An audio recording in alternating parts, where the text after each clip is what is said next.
Bismillahirrahmanirrahim. Today's topic is about the compounds of carbon and silicon. इनमें से कुछ को हमने कल थोड़ा सा डिस्कस किया था, आज डिटेल में इनको इंशाल्लाह वाइंड अप करने की कोशिश करेंगे। सबसे पहले बता रहा है structure of oxides of carbon, कि जो कार्बन के साथ ऑक्साइड्स बनते हैं उनका स्ट्रक्चर क्या है। जैसे ये कार्बन मोनोऑक्साइड, कार्बन डाइऑक्साइड और कार्बन सब ऑक्साइड को हमने डिस्कस किया हुआ है। Out of these the least one is of little importance, वो कौन सी है हमारे पास, कार्बन सब ऑक्साइड है। ठीक है, स्ट्रक्चर ऑफ कार्बन मोनोऑक्साइड, जिसमें मैंने कहा था कि कार्बन कार्बन के दरमियान सिंगल बॉन्ड होंगे। ठीक है, जबकि एक बॉन्ड जो है वो आपका पास क्या होगा, कोऑर्डिनेट कोवलेंट बॉन्ड होगा। यानी कि आप कह लें एक डबल बॉन्ड और एक आपके पास कोऑर्डिनेट कोवलेंट बॉन्ड होगा, जिसमें जो कोवलेंट बॉन्ड है उनमें इलेक्ट्रॉन की शेयरिंग होगी, जबकि कोऑर्डिनेट कोवलेंट बॉन्ड में इलेक्ट्रॉन ऑक्सीजन से टोटली कन्वर्ट होके आप कह लें कि डोनेट होके किसके पास चला जाएगा, कार्बन के पास। So that is the structure of carbon monoxide. Second में जाते हैं, इसमें हमने बात की थी स्ट्रक्चर ऑफ कार्बन डाइऑक्साइड में, यानी कि दोनों तरफ से कार्बन जो है वो दोनों तरफ की ऑक्सीजन के साथ कोवलेंट बॉन्डिंग कर रही है। उसमें तो एक कार्बन और एक ऑक्सीजन थी, लेकिन इसमें एक कार्बन और दो ऑक्सीजन है, क्योंकि ये हमारे पास नाम है carbon dioxide. Di mean two, di mean two. ठीक है, तो इसको हम इसलिए कार्बन डाई की बात कर रहे हैं। इसमें अब आपके पास ऑक्सीजन के कितने एटम है, दो हैं, तो इधर भी डबल बॉन्ड और इधर भी double bond. Carbon dioxide exist in the gaseous state, ये बड़ी अहम पॉइंट है यहाँ पे, कि स्टेट में ये रहेगी, गैसियस स्टेट में एज लीनियर मॉलिक्यूल। लीनियर का क्या मतलब है माय डियर स्टूडेंट्स, ये देखिएगा, लीनियर का मतलब है कि ये कार्बन है, इस तरफ भी ऑक्सीजन, इस तरफ भी ऑक्सीजन, तो ये एक लाइन बन रही है। ठीक है, तो ये क्या बना रही है, एक लीनियर मॉलिक्यूल बनाती है। The observed CO bond distance is 115, कि जो कार्बन और ऑक्सीजन के दरमियान ये जो बॉन्ड डिस्टेंस है वो बता रहा है 115 का है। And is in arrangement the structure shown, solid carbon dioxide has a face centred cubic structure. अगर आप सॉलिड कार्बन डाइऑक्साइड लेते हैं तो वो किस फॉर्म में आएगी, फेस सेंटर्ड। ये क्यूब, आप कह रहे 3 डायमेंशन में ये क्यूब है, उसका स्ट्रक्चर। अब क्यूबिक क्या होता है, ये कुछ इस तरह से क्यूब होता है। ठीक है, ये आपके पास एक एग्जांपल है क्यूब की, तो क्यूब की शक्ल कुछ आपको इस तरह से नजर आएगी। ठीक है, cubic centred being linear, it's dipole movement is zero.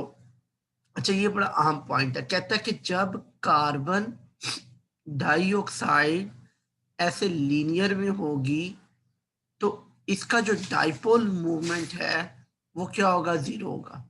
ये पॉइंट समझ में आया आपको, यानी कि ना तो इसके ऊपर कोई चार्ज होगा, ना ही इस कार्बन के ऊपर कोई चार्ज होगा, ना ही इस ऑक्सीजन के ऊपर चार्ज होगा।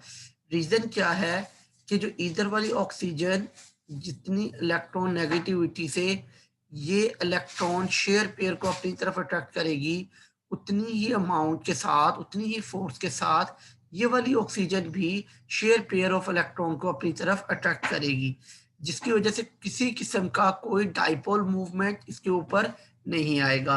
Till here, if you have any question, raise your hand. Otherwise, type no.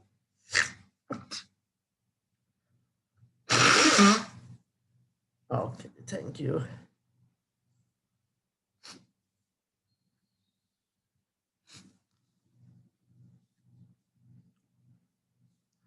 अच्छा जी, नेक्स्ट अब हम आते हैं oxides of silicon. Silicon dioxide called silica, जिसको हम बेसिकली क्या नाम देते हैं, सिलिका का नाम देते हैं, is probably the most common and the most important compound of the silicon. In silica, every silicon atom is attached tetrahedrally, tetrahedrally यानी कि चार कोनों के साथ, to 4 oxygen atoms, and each oxygen atom has 2 close silicon neighbours, यानी कि हर oxygen के साथ अब 2 सिलिकॉन के भी नेबरिंग में एटम होंगे। Silica possesses the following interesting and useful properties. अब जो सिलिका में कुछ जो प्रॉपर्टीज हैं वो कौन कौन सी है। Number one, high transparency to light, यानी कि अगर आप इसमें से लाइट को गुजारना हो, ट्रांसपेरेंसी हो, उसके ऊपर लगने के बाद वो रिफ्लेक्शन की प्रॉपर्टी देगी। ट्रांसपेरेंट किस तरह से वो हो सकती है लाइट के लिहाज से, नंबर एक। नंबर टू, वेरी रिफ्रैक्टरी, यानी कि रिफ्लेक्ट करने की, जैसे कि मैंने ऊपर बताया, does not soften below 1500 to 1600 degree Celsius, ये इसका टेम्परेचर है, यानी कि हाई टेम्परेचर है, उससे पहले ये सॉफ्ट नहीं होगी। वेरी लो थर्मल एक्सपेंशन, अगर आप इसको हीट करना शुरू कर देते हैं तो इसकी एक्सपेंशन भी इतनी ज्यादा नहीं होगी। एक्सीलेंट इंसुलेटर, क्या बात कर रहे हैं यहाँ पे, ऐसी चीज जिसमें से करंट या इलेक्ट्रिसिटी या हीट जो है वो गुजर जाए, वो हमारे पास क्या होता है, कंडक्टर होता है। कंडक्टर का जो ऑपोजिट होता है उसे हम क्या नाम देते हैं, इंसुलेटर, यानी कि जो अलाउ नहीं करता। Number five, hard brittle and elastic, सख्त है, ब्रिटल, जैसे आप शीशे को जमीन पे फेंकें और वो टूट जाता है, इसी तरह ब्रिटल भी है, और आप इसको इलास्टिक में भी कन्वर्ट कर सकते हैं। इनसॉल्युबल इन वाटर, डिजोल्व नहीं होगा। And inert towards many reagent, और काफी रिएजेंट है जिनके साथ ये किसी किस्म का कोई रिएक्शन नहीं करेगा।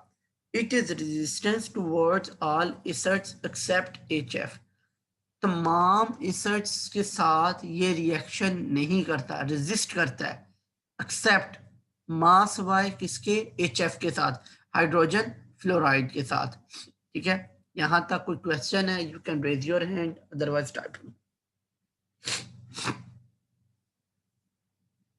Okay, welcome.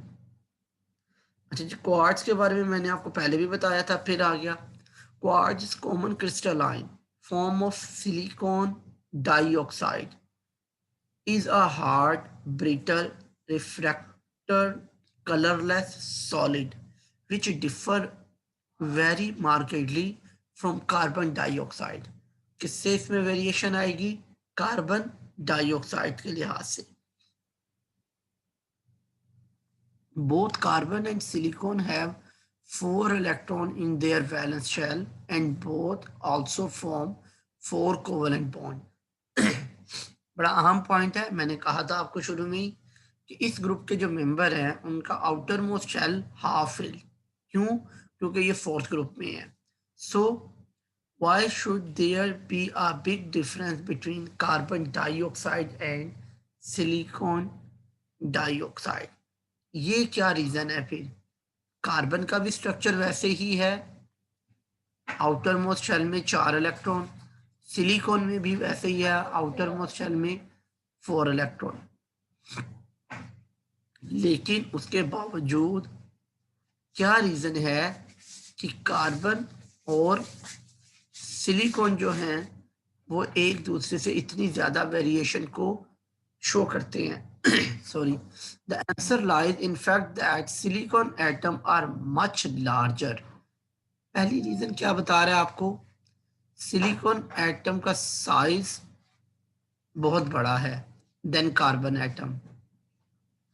Point number one, hope you understand, and thus tend to surround themselves with more oxygen neighbors.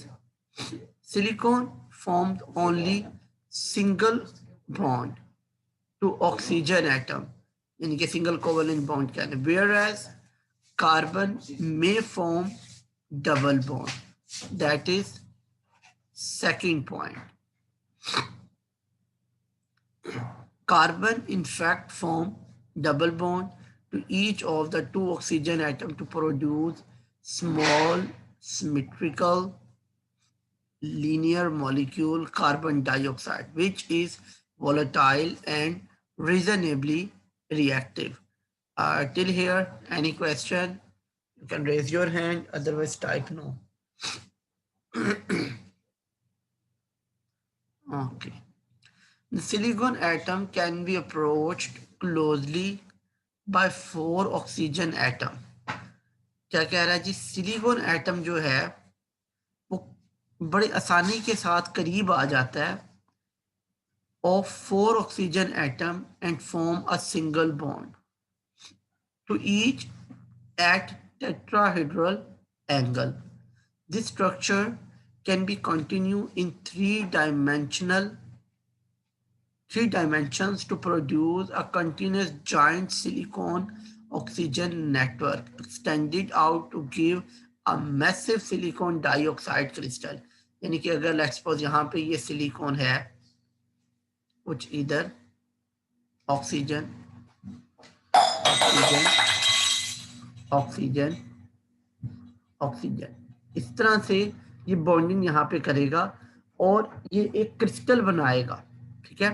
और वो एक मैसिव और ह्यूज, उसका एक बहुत बड़ा क्रिस्टल होगा, इनकी वो छोटी नहीं होगी जब सिलिकॉन ऑक्सीजन के साथ कार्य है, क्योंकि आउटर मोस्ट शेल में 4 इलेक्ट्रॉन है। अब ये 4 ही ऑक्सीजन को लगाएगा, लेकिन इधर जो अगली ऑक्सीजन होगी वो भी नेक्स्ट सिलिकॉन के साथ। अब ये सिलिकॉन मजीद आगे 4 ऑक्सीजन के साथ, तो ये आप देखिए कि कितना बड़ा एक जॉइंट स्ट्रक्चर ये बनता जाएगा। In the interior of the silica network every silicon atom is bonded tetrahedrally to 4 oxygen atom. ये देखिए जैसे मैंने यहाँ पे बताया कि हर सिलिकॉन एटम जो है वो 4 ऑक्सीजन के साथ कनेक्टेड होगा and every oxygen atom is bonded to 2 silicon, जबकि हर जो ऑक्सीजन है वो 2 सिलिकॉन के साथ, ये देखिए ये एक सिलिकॉन और ये दूसरी है, ये ऑक्सीजन एक है। इस तरह अगर यहाँ पे कोई दूसरी ऑक्सीजन होती तो यहाँ पे एक और सिलिकॉन आ जानी, ये बॉन्ड इधर और ये ऑक्सीजन का बॉन्ड इस तरह से, ठीक है। टू ऑक्सीजन एटम 1:2, यानी कि 1 और 2 की ये रेशो होगी। And this simplest formula for silica therefore is silicon dioxide. The silicon oxygen bond are strong and keep the atom firmly in place, यानी कि उसको बड़ी मजबूती के साथ अपनी जगह पर जोड़ के रखते हैं और उसको वहां से हिलने नहीं देते। Till here any question you can raise your hand, otherwise type no.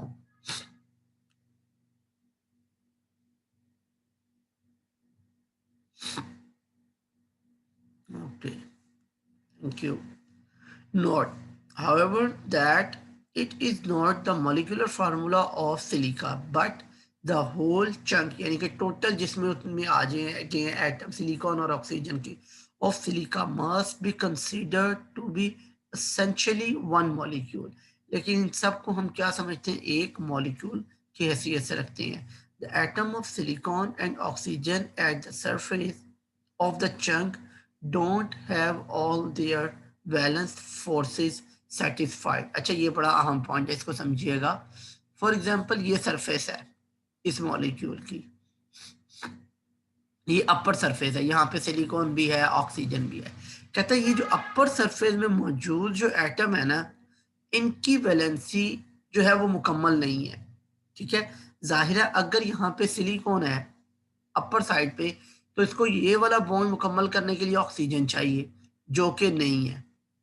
अगर यहाँ पे ऑक्सीजन है अपर साइड पे, तो इसको अपना ये वाला बॉन्ड मुकम्मल करने के लिए सिलिकॉन चाहिए, जो कि नहीं है। तो अपर साइड पे या अपर सरफेस पे इस तरह से नहीं हो रहा।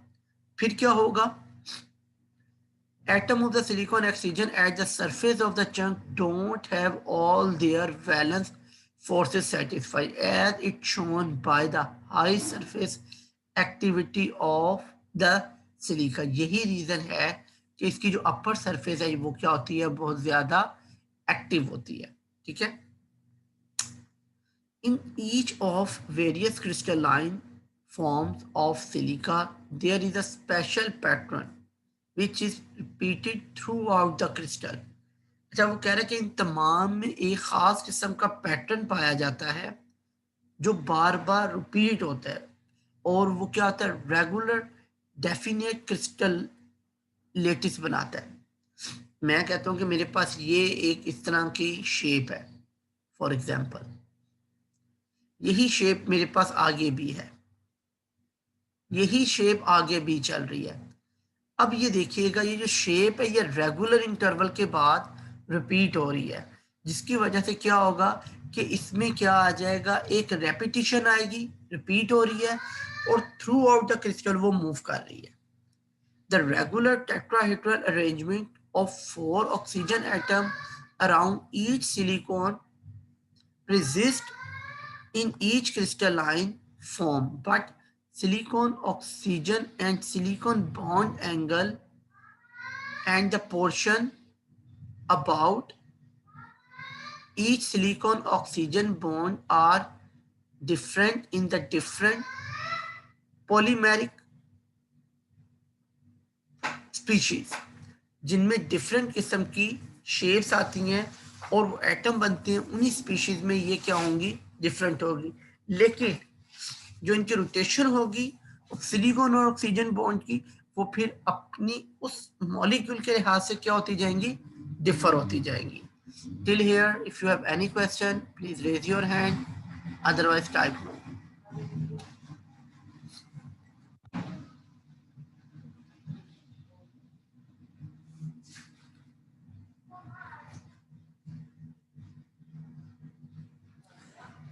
ये यहाँ पे आप देख सकते हैं सिलिकॉन डाइऑक्साइड का स्ट्रक्चर, जैसे कि मैंने आपको बताया बिल्कुल वैसे ही। एक एटम जो है दूसरे के साथ अगर ऑक्सीजन है तो वो सिलिकॉन के साथ बॉन्ड बनाएगा, और अगर सिलिकॉन है तो वो ऑक्सीजन के साथ। ये अपर सरफेस की बात कर रहा है, ये देख लें जी, ऑक्सीजन आ रही है। इसी तरह लोअर साइड पे भी आपको ये मिल रही है, लेकिन मैंने आपको बताया था एक्सेप्शन है कि अगर सिलिकॉन होगी तो उसको भी जगह नहीं मिलेगी। लास्ट पार्ट है जी इस लेसन का। When crystalline silica is heated, अब इसको अगर हम हीट कर रहे हैं sufficiently, it melt to give various liquid having a random structure with the silicon atom still on the average close to 4 oxygen atom and the oxygen atom close to 2 silicon atoms. When this liquid silica is cooled, it does not crystallize readily, but usually it under supercools tremendously and eventually becomes rigid without having undergone orientation into a regular crystal pattern. थोड़ा सा लंबा sentence था, दोबारा सुनिएगा, repeat करने लगा हूँ। जब आप इसको क्या करते हैं, हीट करते हैं, तो उसमें से डिफरेंट किस्म के विस्कस जो है, विस्कस वो एक गाढ़ा किस्म का आप कह लें, वो लिक्विड देता है जिसका स्ट्रक्चर बड़ा रैंडम होता है, यानी कि खास एक तरतीब में स्ट्रक्चर नहीं होगा। Range close to 4 oxygen atom, और हर जो सिलिकॉन एटम है वो अपने आप को कोशिश करता है कि करीब तरीन ऑक्सीजन के साथ अटैच करे। This liquid silica is cooled, it does not crystallize. अब ये दोबारा उस किस्म की क्रिस्टल नहीं बनेगी, बल्कि क्या बनेगा, एक सुपर कूल बनेगा जिसके अंदर एक खास किस्म की रिजिडिटी आ जाएगी।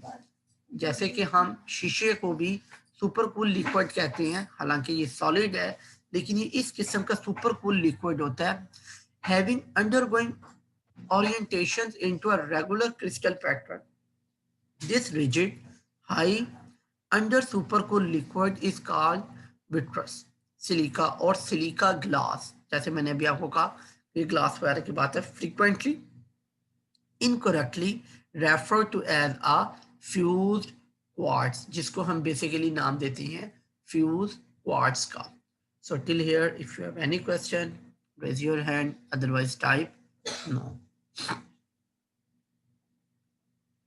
ओके,